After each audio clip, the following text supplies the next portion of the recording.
কুম্ভ ৰাশি জাতক জাতিকাসকলৰ জানুৱাৰী মাহৰ সম্পূৰ্ণ ৰাশিফল সিদ্ধান্ত আজিৰ ভিডিঅ'টোৰ যোগেদি আমি সুন্দৰভাৱে জানি লওঁ আহক। এই ৰাশি জাতক জাতিকাসকলৰ ওপৰত শনিৰ শুভ প্ৰভাৱ পৰিবনে বেয়া প্ৰভাৱ পৰিব? শনিৰ প্ৰভাৱৰ ফলত আপোনালোকে কি সুযোগ সুবিধা লাভ কৰিব পাৰিব আৰু কি সমস্যাৰ মাজত সোমাই পৰিব? বাস্তুশাস্ত্ৰৰ অনুসৰিও ইয়াৰ প্ৰভাৱ সকলোতকৈ বেলেগ দেখিবলৈ পোৱা যায়। আহক তেনেহ'লে এই ভিডিঅ'টোৰ যোগেদি এই কথাখিনি আমি সম্পূৰ্ণভাৱে জানি লওঁ।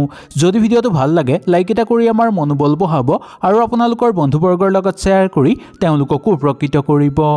কুম্ভ ৰাশি জাতক জাতিকাসকলৰ জানুৱাৰী মাহত কিছুমান খেল দেখিবলৈ পোৱা যাব বা কিছুমান খেলৰ ফল আপোনালোকে অতি সোনকালে লাভ কৰিবলৈ সক্ষম হোৱা দেখিবলৈ পোৱা যাব। কিবা কাম যদি আপোনালোকে এই জানুৱাৰী মাহত আৰম্ভ কৰিব বিচাৰে তেনেহ'লে কৰিব পাৰিব। ইয়াৰ ফল আপোনালোকে সোনকালে নাপাব পাৰে। কিছুমান ক্ষেত্ৰত ভৱিষ্যতে ইয়াৰ ফল আৰু অধিক উন্নত হৈ আপোনালোকৰ হাতলৈ আহিব পাৰে। কৰ্মক্ষেত্ৰত সুনাম অৰ্জন কৰিব পাৰিব আৰু ভৱিষ্যতৰ কাৰণে যদি আপোনালোকে কিবা সঞ্চয় কৰি ৰাখিব বিচাৰে এই মাহত সুন্দৰভাৱে ৰাখিব পাৰিব। অচিনাকি মানুহৰ পৰা আপোনালোকৰ সহায় সহযোগিতা হোৱা দেখিবলৈ পোৱা যায়। অচিনাকি মানুহে কৰ্মক্ষেত্ৰতেই হওক বা ঘৰুৱা কিছুমান কৰ্মতেই আপোনালোকক সহায় কৰিব লাগিব। আপোনালোকে কিছুমান সংযম হৈ চলিব কাৰণ শত্ৰুৰ পৰাক্ৰম এই মাহত বৃদ্ধি পোৱাৰ যোগ দেখিবলৈ পোৱা যায়। কাৰণ শত্ৰুৱে কিবা প্ৰকাৰে যাতে আপোনাক ক্ষতি কৰিব নোৱাৰে তাৰ প্ৰতি লক্ষ্য ৰাখি অলপ আগৰ পৰাই সংযম হৈ চলিবলৈ চেষ্টা কৰিব। নিজক কেতিয়াও আপোনালোকে অকলশৰে এৰি দিবলৈ এই মাহত চেষ্টা নকৰাটোৱে উচিত। অকলশৰে নিজেই অকলে থাকিলে যাতে ভুল সিদ্ধান্ত বা ভুল পৰামৰ্শ আপোনালোকে নলয় তাৰ প্ৰতি লক্ষ্য ৰাখিব। কিবা যদি ডাঙৰ আপোনালোকে কৰ্ম পায় বা পৰামৰ্শ ল'বলগীয়া হয় তেনেহ'লে ঘৰৰ মানুহৰ লগত ভালদৰে আলোচনা কৰিব। তাৰ পিছতহে আপোনালোকে পৰামৰ্শ ল'ব। সংগীৰ লগত সময় সুন্দৰভাৱে কটাব পাৰিব আৰু সংগীৰ লগত সময় কটাওঁতে আপোনালোকৰ অনুকূল প্ৰভাৱ দেখিবলৈ পোৱা যাব। সৰু সুৰা ব্যৱসায়ীসকলৰ কাৰণে এই জানুৱাৰী মাহটো কুম্ভ ৰাশি জাতক জাতিকাসকলৰ কাৰণে অত্যন্ত শুভ দেখিবলৈ পোৱা যায়। হঠাৎ আপোনালোকৰ খৰচৰ মাত্ৰা বৃদ্ধি পোৱাৰ সম্ভাৱনা দেখিবলৈ পোৱা যায়। আৰ্থিক ক্ষেত্ৰত আপোনালোকৰ ইমান অসুবিধা দেখিবলৈ পোৱা নাযাব। আপোনাৰ সম্বন্ধীয় লোকে আপোনালোকক লৈ গৰ্ব অনুভৱ কৰিব এই মাহত। আপোনাৰ সন্তান আপোনাৰ ঘৰৰ কামত আপোনাক সহায় সহযোগিতা কৰিব যাৰ ফলত আপোনালোকৰ কাম সুন্দৰভাৱে হৈ পৰিব আৰু লগতে কৰ্মক্ষেত্ৰত আপোনালোক আগুৱাই যাব পাৰিব। কিছু ক্ষেত্ৰত আজি প্ৰিয়জনৰ পৰা দূৰ হোৱাৰ সম্ভাৱনা দেখিবলৈ পোৱা যাব পাৰে নাইবা এই মাহত আপোনালোকে প্ৰিয়জনৰ পৰা দূৰ হোৱাৰ সম্ভাৱনা দেখিবলৈ পোৱা যাব। সময়ৰ পিনে লক্ষ্য ৰাখি আপোনালোকে এই মাহতেই কিবা কাম কৰিবলৈ থাকিলে সুন্দৰভাৱে কৰি ল'ব নহ'লে সেই কাম আপোনালোকৰ হাতৰ পৰা দূৰ হৈ পৰাৰ সম্ভাৱনা দেখিবলৈ পোৱা যায়। সময় অকলে কেতিয়াও সময় ব্যৱহাৰ কৰিবলৈ নকৰিব বা সময় অকলে কেতিয়াও অপব্যয় আপোনালোকে নকৰিব। কিবা কাম কৰিবলৈ হ'লে আপোনালোকে লগ ভাগেৰে কৰিলে আপোনালোকৰ সুন্দৰ হ'ব। বেলেগ কাৰো কথা আপোনালোকে এই মাহত নুশুনাটোৱেই উচিত কিন্তু ঘৰৰ মানুহ বা গুৰুস্থানীয় ব্যক্তিৰ কথা আপোনালোকে শুনিব পাৰিব। মা দেউতাৰ লগত সম্বন্ধ ভাল হৈ পৰিব কিন্তু বন্ধুবৰ্গৰ লগত কেতিয়াবা সৰু সুৰা কথাতে দুই এটা খুটখাট লগাৰ সম্ভাৱনা দেখিবলৈ পোৱা যাব। আপোনাৰ কথা শুনি ঘৰত সুখ অনুভৱ কৰিব আৰু আপোনাৰ লগত থকা মানুহখিনিও আপোনাক লৈ গৰ্ব আৰু সুখ অনুভৱ কৰা দেখিবলৈ পোৱা যাব পাৰে।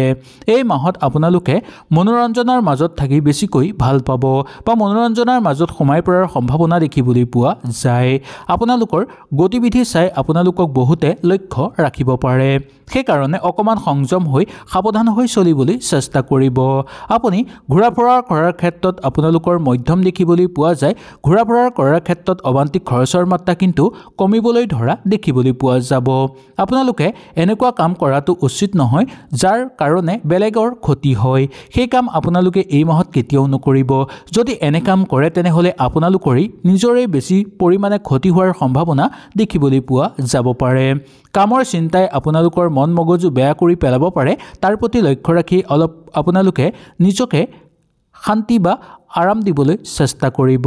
আপোনালোকৰ পৰিয়ালবৰ্গ বা বন্ধুবৰ্গৰ লগত আপোনালোকৰ মন প্ৰীতি মিলিব পৰাৰ সম্ভাৱনা দেখিবলৈ পোৱা যায়। প্ৰেমত কোনো সীমা দেখিবলৈ পোৱা নাযায় আৰু প্ৰেমত আপোনালোকৰ একো অসুবিধাও দেখিবলৈ পোৱা নাযায়।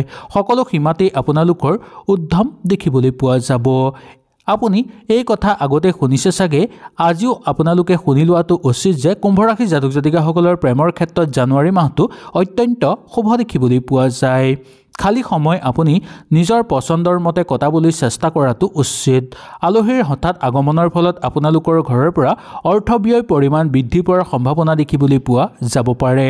কিবা যদি আপোনালোকে পৰিকল্পনা কৰি থৈছিল এই মাহত, তেনেহ'লে সেই পৰিকল্পনা দীৰ্ঘদিনৰ পিছত হ'লেও আপোনালোকৰ সিদ্ধি হৈ পৰিব। সেই কামত মাথো আপোনালোকে আগভাগ ল'ব। দীঘলীয়া কিছুমান কৰ্মত আপোনালোকৰ জীৱন সংগীয়ে আপোনালোকক সহায় সহযোগিতা কৰিব। আত্মীয়ৰ ক্ষেত্ৰতো আপোনালোকৰ অনুকূল প্ৰভাৱ দেখিবলৈ পোৱা যায়। ঘৰুৱা কৰ্মত আপোনালোকৰ উৎসাহ বৃদ্ধি পাব আৰু স্বাধীনতা আপোনালোকে বিচাৰি পাব। সহযোগীৰ পৰা আপোনালোকে কৰ্মক্ষেত্ৰত সহায় লাভ কৰাৰ সম্ভাৱনা দেখিবলৈ পোৱা যাব। এই মাহত আপোনালোকে কিছুমান সৰু সুৰা কামৰ পৰা বেছি উপাৰ্জন লাভ কৰাৰ সম্ভাৱনা দেখিবলৈ পোৱা যায়। আপোনালোকে সকলোৰে লগত মিলি চলিবলৈ চেষ্টা কৰিব আৰু নিজক অলপ সময় দিবলৈ চেষ্টা কৰিব। ঘৰৰ সৰু সৰু বস্তুৰ ওপৰত আপোনালোকে অলপ নজৰ ৰখাটো উচিত, নহ'লে বহু বেছি পৰিমাণে আপোনালোকৰ অৰ্থব্যয় পৰিমাণ বৃদ্ধি পাবলৈ ধৰিব পাৰে। মানসিক চাপ কিছু পৰিমাণে কমিব যদিও একেবাৰে নিশ্চিত নহ'ব। ভুৱা কথাৰ পৰা যিমান পাৰে আঁতৰি চলিবলৈ আপোনালোকে চেষ্টা কৰিব। আপুনি অনুভৱ কৰিব যে এনেকুৱা একো নাই যে আপোনাৰ লগত ঘটা নাই। সেইকাৰণে আপোনালোকে অতি সুন্দৰভাৱে এই মাহটো কটাবলৈ চেষ্টা কৰিব। যিমানেই কষ্ট নাপাওক কিয়, যদি এই মাহটো আপোনালোকে সুন্দৰভাৱে কটাবলৈ চেষ্টা কৰে, তেনেহ'লে আহিব লগা মাহবোৰো আপোনালোকৰ সুন্দৰ হৈ পৰা দেখিবলৈ পোৱা যাব। আপোনালোকে ক'ৰবালৈ যদি ভ্ৰমণ কৰিবলৈ যাব বিচাৰে, তেনেহ'লে সুন্দৰভাৱে যাব পাৰিব। মাথো লক্ষ্য ৰাখিব যে ভ্ৰমণৰ ফলত যাতে অবান্তিক খৰচ আপোনালোকৰ বৃদ্ধি নাপায়। ভ্ৰমণৰ আগতেই সকলো কথা চাই বুজি বা বিচাৰ বিবেচনা কৰি আপোনালোকে চাইহে তাৰ পিছতহে ভ্ৰমণ আপোনালোকে কৰিব। আপোনালোক সদায় অন্যতকৈ বেলেগ হৈ চলিবলৈ চেষ্টা কৰিব। বৈবাহিক জীৱনত আপোনালোকৰ ক্ষেত্ৰত বেছি বেয়া দেখিবলৈ পোৱা নাযায়। আপোনালোকৰ এই মাহত চিন্তা কমিবলৈ ধৰিব যদিও আপোনালোকৰ আত্মবিশ্বাস বৃদ্ধিৰ ক্ষেত্ৰত কিছু সময়ৰ দৰকাৰ হৈ পৰিব পাৰে। আৰ্থিক ক্ষেত্ৰত আপোনালোকৰ অসুবিধা কিছু কম হ'ব, তথাপিও আৰ্থিক উপাৰ্জনৰ মাত্ৰা আপোনালোকে বিচৰাৰ ধৰণে বৃদ্ধি নাপাব পাৰে। অধিক খাদ্য আপোনালোকে গ্ৰহণ কৰাটো উচিত নহয় এই মাহত। সেইকাৰণে খোৱা বোৱাৰ ক্ষেত্ৰত অলপ সংযম হ'ব। নিজৰ ওপৰত আপোনালোকে ধ্যান দিব লাগিব। আপোনালোকৰ কৰ্মব্যস্ততা বৃদ্ধি পাব পাৰে বা চাকৰিয়ালসকলৰ বিশেষকৈ কৰ্মব্যস্ততা বৃদ্ধি পোৱাৰ সম্ভাৱনা দেখিবলৈ পোৱা যায়। আপোনালোকে যদি কিবা লটাৰী ক্ৰয় কৰে বা কিবা যদি খেলত আপোনালোকে যোগদান কৰে, তেনেহ'লে জয় হোৱাৰ বা লাভৱান হোৱাৰ সম্ভাৱনা দেখিবলৈ পোৱা যায়। ঘৰত এক উল্লেখযোগ্য পৰিৱেশ আপোনালোকৰ বিৰাজ কৰিব আৰু আপোনালোকৰ মনটো কিছু ক্ষেত্ৰত ভাল হৈ পৰাৰ সম্ভাৱনা দেখিবলৈ পোৱা যায়। হতাশা ভাৱটো কিছু পৰিমাণে ত্যাগ হ'ব। আপোনাৰ পূৰ্ণ সহযোগিতা লাভ কৰিব কৰ্মক্ষেত্ৰত আৰু এজনৰ সৎ বুদ্ধিৰ ফলত আপোনালোকে কিছু ক্ষেত্ৰত আগুৱাই যোৱাৰ সম্ভাৱনাও দেখিবলৈ পাব। ব্যক্তিগত কামত আপোনালোকে আগুৱাই যাব পাৰিব। আপোনালোকৰ পৰিয়ালৰ মাজত সম্বন্ধ ভাল হৈ পৰিব আৰু গোটেই মাহটো আপোনালোকে পৰিয়ালবৰ্গৰ মাজত মিলি সুন্দৰভাৱে চলিব পাৰিব।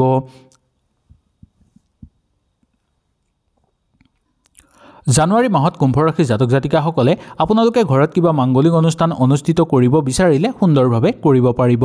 মাংগলিক অনুষ্ঠান অনুষ্ঠিত কৰাৰ ফলত আপোনালোকৰ ঘৰত সুখ শান্তি বৃদ্ধি পাবলৈ ধৰিব আৰু আন্তৰিকতা বৃদ্ধি পাবলৈ ধৰা দেখিবলৈ পোৱা যাব। আহক তেনেহ'লে এই মাহৰ সবিশেষ বিষয়ে আজি আমি এই ভিডিঅ'টোৰ যোগেদি জানি লওঁ। এই মাহৰ শুভ নম্বৰ হ'ব আপোনালোকৰ 1 আৰু শুভ ৰং হ'ব সোণালী আৰু খুমথিৰা। এই মাহত স্বাস্থ্যৰ ক্ষেত্ৰত অকণমান লক্ষ্য ৰাখিব, বিশেষকৈ খোৱা বোৱাৰ ক্ষেত্ৰত। এই মাহত ধন সম্পত্তিৰ ক্ষেত্ৰত আপোনালোকৰ অনুকূলেই দেখিবলৈ পোৱা যায়, কিন্তু ভাই ভনীৰ মাজত সৰু সুৰা খুটখাট দেখিবলৈ পোৱা যাব পাৰে। পৰিয়ালৰ মাজত অত্যন্ত শুভ হ'ব। ঘৰত অতিথি আলহীৰ আগমন দেখিবলৈ পোৱা যায় আৰু প্ৰিয়জনৰ পৰা সৎ পৰামৰ্শ আপোনালোকে লাভ কৰিব পাৰিব। প্ৰেমত আপোনালোকৰ শুভ হ'ব। প্ৰেম প্ৰস্তাৱৰ সম্ভাৱনা আপোনালোকৰ আছে আৰু লগতে প্ৰেম বিবাহৰো প্ৰবল যোগ দেখিবলৈ পোৱা যায়। চাকৰি বাকৰিৰ কাৰণে যদি এই মাহত আবেদন কৰিব বিচাৰে কৰিব পাৰিব। এই মাহটো আপোনালোকৰ চাকৰি বাকৰিৰ কাৰণে বহু বেছি শুভ যোগ বুলি ক'ব পৰা যায়। নিবনুৱাসকলৰ কাৰণে কৰ্মপ্ৰাপ্তিৰ কাৰণেও কিবা সুযোগ সুবিধা আহিব পাৰে। বৈবাহিক জীৱনত সুখ শান্তি বিৰাজ হ'ব আৰু বৈবাহিক জীৱনত আনন্দ বৃদ্ধি পাবলৈ ধৰিব। হয়তো এই ভিডিঅ'টোৰ যোগেদি আপোনালোকে সুন্দৰভাৱে বুজি পালে। যদি কিবা অসুবিধা পালে নিশ্চয় মোক তলত কমেণ্ট কৰি জনাব। তেনেহ'লে আজিলৈ আপোনালোকৰ ওচৰৰ পৰা বিদায় লৈছোঁ। কালিলৈ পুনৰ আপোনালোকক লগ পোৱাৰ প্ৰতিশ্ৰুতিৰে আজিলৈ নমস্কাৰ।